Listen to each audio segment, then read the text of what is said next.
Well, hello everyone, and thank you so much for having me today. As Chuck said, we had the pleasure of meeting earlier this year, and I'll be talking about 10-15 minutes about market opportunities for biochar production in the Delaware River Watershed. So again, my name is Leah Wirgau. I'm Education and Engagement Director at a nonprofit called Green Building United.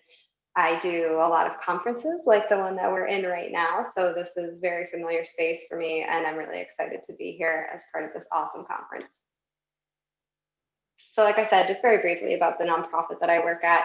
It's based out of Philadelphia, but we also do a lot of work in green building and sustainability. So you can see some of the events that we've had here. We do a lot of policy and education work, and we work on not just buildings themselves, but the spaces around buildings. So looking at green spaces, as well as the occupants within, because especially these days, we spend a lot of time indoors, but we also spend a lot of time going in between our spaces and our buildings. So we are all about addressing climate change and making our built environment as healthy and safe as possible for both the planet and people, while also addressing some of the economic benefits for that. So if you're interested, I'll have our link to our site at the very end that you can go to learn more about all of our initiatives. This is just a glance at our region. So we are based out of Philadelphia, but we cover the entire state of Delaware as well as the Lehigh Valley region. So as Chuck mentioned, earlier this year, we had some funding from the William Penn Foundation, and it was part of a much larger scope. So my colleagues were focusing on that work, specifically around climate resilience within community spaces. But the light desktop research that I was asked to do on the side was around this specific question. They weren't looking for anything much. They were looking for maybe a couple pages around what is the state of biochar in our region. William Penn Foundation, we're so grateful for their support and has shown interest in biochar before. So this was the question that I postulated, was how to analyze biochar production as well as the potential within the Delaware River Watershed, specifically looking at green stormwater infrastructure, agriculture, and then also expanding that to see what else it could include. So I started digging in. I got into that desktop part, and I found a plethora of research in academic journals. As you all know, there's a lot of support for the benefits of biochar, ranging from anything within the built environment itself to agricultural landscapes and even waterways. So there was a lot of support for that, but I wasn't finding anything specific to the Delaware River Watershed, or I was finding some, but I wasn't finding a lot. So I could have chosen to just do a tidy 2-page summary and leaving it there. But what I did instead was I reached out to awesome contacts at USBI, IBI, some universities like Villanova University of Maryland, as well as some of the more federal or state agencies, so the U.S. Forest Service, EPA. And talking to these experts, these folks that are working in biochar, really fleshed out the picture of what the state is within the Delaware River Watershed. Had I just left it at the academic research, I would have had a nice picture, but I wouldn't have had a full picture. So the conversations that I had with Chuck and with Tom were invaluable and just as important as those academic pieces. So there's a place at the table for all of that, for sure. And then I took a step back and I said, okay, what is the problem? So with any type of research, you want to see what are you trying to solve? What's the problem there? So looking at the Delaware River Watershed here, you see that these are the 10 subregions within the basin. There is some overlap with our nonprofits region, so there is definitely a lot of interest from our nonprofits perspective. But you can see that the watershed, if you're not familiar with the DRW, it covers parts of Pennsylvania, parts of New York, New Jersey, and Delaware, as well as marginally Maryland. And within this entire area, as you probably know from this region, as well as immediately outside of that, there are a host of problems. So we see runoff from agriculture, industry, and urban areas. This has impaired water quality. And then also there are a lot of organic materials either coming off of farms or out of factories that are seen as waste that are then sent to the landfill, where they produce methane and cause a host of other environmental and social issues, and are also just a cost. It's an expense that companies have to incur. And then there's also limited green space. So we have a lot of impervious pavement in urban areas. And this exacerbates heat events that we're seeing from climate change, because within this region, increased flooding and increased temperature extremes are becoming the norm, especially in the summertime. And again, because of this impervious surface, we see a lot of flooding happening in areas, which is causing damage to infrastructure as well as communities. So there are other problems within the area, of course, but these are some of them. But then what I found having these conversations and talking with others is that biochar can be seen as a solution. So these shouldn't come as any surprise. I'm sure you're all very aware of some of these, but I wanted to highlight that within this region, solving those problems, biochar, when added as a soil amendment, can improve water retention. So if we're seeing climate change causing increased flooding, bolstering green stormwater infrastructure within urban spaces could be really valuable. And so biochar could be used as an amendment for that. It's also been shown to capture nutrients, which is really important when it comes to urban runoff, agricultural runoff, and preventing downstream eutrophication. It also can remove heavy metals. So some of the research that I saw coming out of the University of Maryland was really exciting around using biochar within urban context to remove some of the legacy issues of industry and other practices that left heavy metals that are causing health consequences to the people that live there, typically in marginalized communities. So it's not just a way to improve the soil and the water quality in those areas, it's also a way to equilibrate some of the social equity issues that we've seen over the last several decades.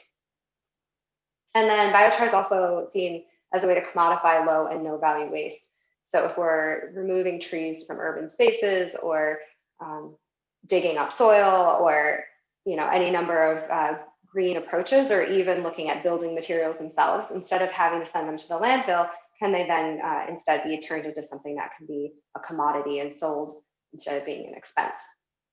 And then also, as you know, there are co and byproducts that can be produced when you are going through pyrolysis. So that's really exciting when we're looking at how do we create a renewable, regenerative future where we're not relying on fossil fuels, and biochar can be seen as a really good key for that. So there are a lot of other benefits for biochar use within the Delaware River Watershed, but these are just some of the highlights. So I thought, we found out that biochar is awesome. It's highly applicable to this region. So the question is, why wasn't it being applied everywhere? Right? Why don't we see it? Why isn't it ubiquitous? And it turned out it's pretty complicated, but a very simplified market chain is we have production, so we have the growing or the creation of the feedstock, we have the processing of it, and then we have the consumption or the application of it. And then ideally this market chain will be a looped system where feedback from consumers are going back to producers through processing, et cetera. And so it's iterative, it's constantly changing and growing and evolving. There's obviously a lot of other players in this, but this is what I found to be the case for biochar. This, what you see on the right here, is pulled from a textbook that I can share a link in the chat. It was highly relevant. It was about biochar in the region, and specifically within a climate change mitigation perspective. And what I found was the largest barrier for why we aren't seeing biochar everywhere in the Delaware River watershed was the limited number of large-scale, long-term demonstration projects. So we see a lot of research, which is wonderful. I'm an academic on the side. I appreciate research, but I'm also a practitioner, and I understand the need for demonstration of the efficacy of biochar. So that this was reiterated by all of my conversations, every single one, whether it was a researcher or a practitioner, Chuck, Tom, other people from IBI, USBI, were saying that we know the benefits, we just need to do the work. And so there are a lot of other summaries from the report, but this was the biggest one. So taking just a back step to that market chain.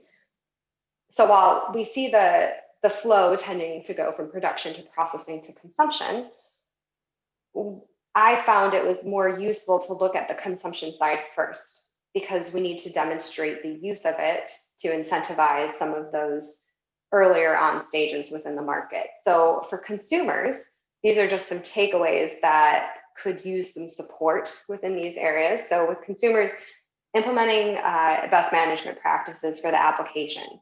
So if we're wanting civil engineers, landscape architects, landscapers, people who are working within the design space, people who are creating and implementing green stormwater infrastructure, there needs to be best practices for how to do that.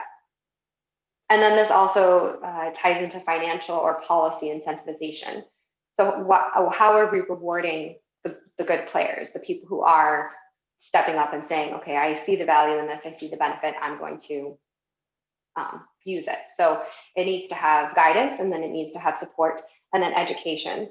Because even in my world of green building and green stormwater infrastructure, maybe 1 in 5 people have heard of biochar.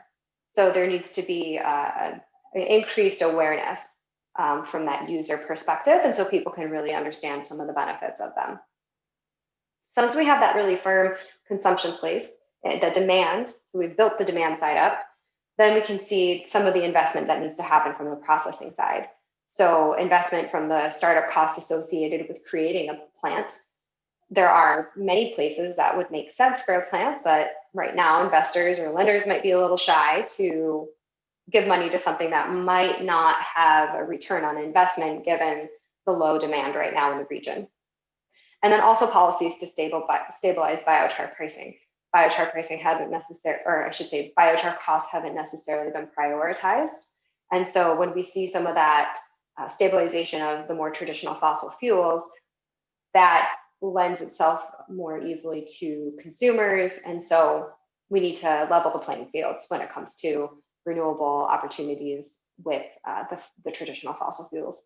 And so once we have some of those mechanisms in place, production, best management practices, how do we create a standardized product that can be used both within the Delaware River watershed and beyond it, and then also that education piece, because there are plenty of opportunities to utilize waste and feedstock in this region, and not everyone might be aware of that. So these are some of the takeaways from those different levels within the market chain. This can be handled all at the same time. I think it's important to keep in mind that this is just a snapshot of a very niche, narrow report, but these are what I found within the scope of that. And the last thing I'll talk about is what next. So we've identified problems in the DRW. We've identified biochar as a solution. We know at what points of the market chain need to be tackled. So what next? What now with all that information? And this is something that Chuck and I have had a couple conversations on since my report wrapped up, and that is the need to really have this PPPs, right? So having partnerships within the private, public, and civil society sectors. So this means partnering with other nonprofits, so nonprofits like Green Building United, like USBI, like IBI, and then also partnering with the investors, funders, people like groups like William Penn Foundation that are doing the investment, that are interested in supporting this type of work, as well as other grant makers and funders, looking at local municipalities, looking at the state levels within a specific watershed or beyond it, and then also federal levels, and then coupling all this together with continued research to really bolster and support life cycle analyses when it comes to carbon waste and other. And then also getting the public involved. So there's all of these really cool opportunities to work together instead of in silos. And that's something that our organization is continually doing, is how do we partner and invest with people within and beyond our region to really elevate the platform for carbon reduction and climate change adaptation. And so if we could bring this all together and actually implement biochar at a larger scale within the Delaware River watershed, again, through first the demonstrated efficacy of it, then we could realize a host of benefits. We could see carbon reduction, waste reduction, watershed health improvement. We could see people's lives improve. We could see local economic booms, and the region could serve as a leader for biochar production and research globally. So that's the summary. I will end by saying that I am not able to share the full report, so I do apologize, but I hope this shares a really nice snapshot of that report itself. And if you have any specific questions about some of the work that I did, I'm always happy to have a conversation. You can see my email address right here. Feel free to shoot me an email. Again, my name is Leah. If you want to go to our website, that's greenbuildingunited.org, and you can check us out on all of the social media as well. So that's it. Thank you again so much for letting me present, and I look forward to the panel discussion.